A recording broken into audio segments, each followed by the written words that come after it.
the history sheet of Mukhtar Ansari. As I said, for every one case that was registered and that went through legal judicial investigation process, there must have been at least 10. And let me go to Nawal Khan ji first. Nawal Khan, आप बताएं कि मुख्तार अंसारी का death होना, उसके मायने क्या हैं प्रयागराज, वाराणसी, मऊ, गाजीपुर के लोगों के लिए जो 1990 के दशक में और 2000 के दशक में मुख्तार अंसारी का वो चेहरा देखते हैं जिसको सोच के शायद अभी भी सिहर जाते होंगे? देखिए, मुख्तार अंसारी के दो पक्ष हैं। एक पक्ष ये है कि वो एक उत्तर प्रदेश के गैंग नंबर 191 का सरगना था।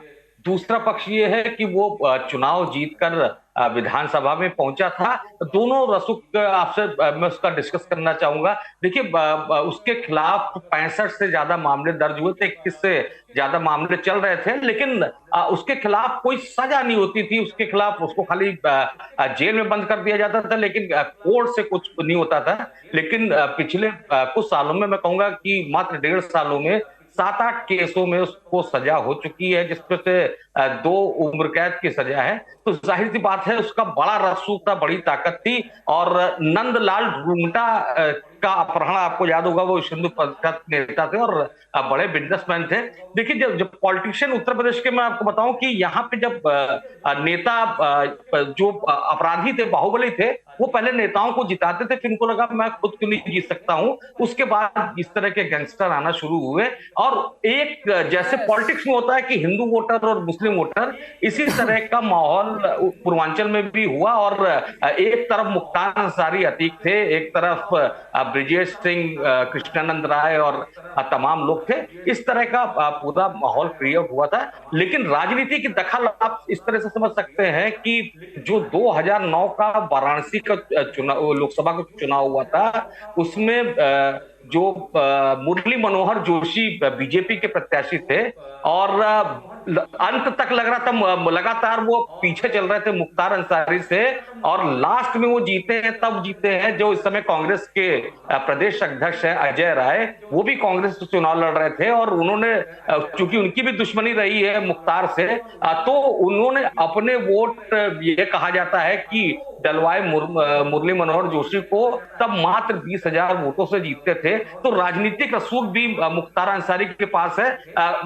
हम लोग के लिए हो सकता है माफिया हो, लेकिन एक बड़ा तबका है खासतौर से पूर्वांचल में, वो उसको मसीहा मानता है। और इसी जो मसीहा वाली ताकत है,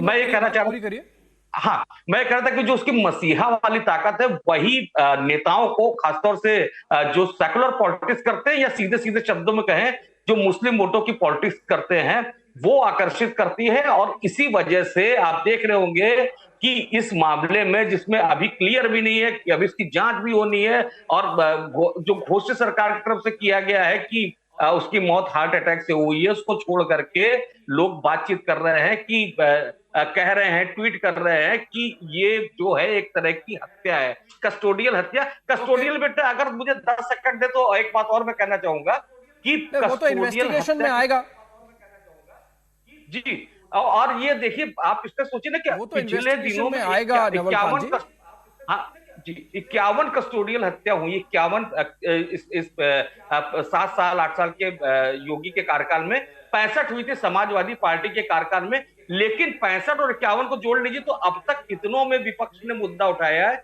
कस्टोडियल डेथ का।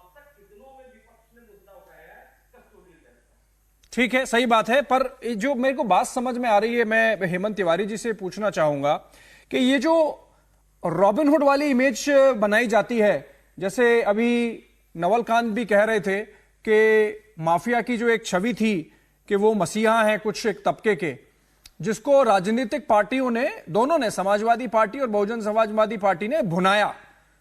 तो और फिर ऐसे में माफिया को लगता है कि भाई हम नेता को जिताते हैं तो हम खुद ही बन जाएं। और उन्होंने जो 4 नाम दिए, उदाहरण दिए कि बहुत सारे पूर्वांचल में बने, मुख्तार अंसारी उसमें से एक थे। पर ये जो बात हम करते हैं माफिया के मसीहा होने की, ये मीडिया क्रिएशन नहीं है हेमंत तिवारी? जमीन पे जो लोग सफर करते हैं, आम आदमी, उनसे पूछिए। कुछ खास मामलों में शायद कम है, एकदम से नहीं है ये तो नहीं कह सकते हैं। कारण एक, आप अगर गाजीपुर मऊ इन इलाकों में जाइए तो एक खास कम्युनिटी के लोग इनको अपना मसीहाई मानते हैं, ये सच्चाई है। लेकिन एक बड़ी चीज जो मैं आपको बताना चाहूंगा, Navalkant mentioned the incident of 2009 general elections, and what I personally feel, the same scenario is going to be repeated in this ongoing general elections.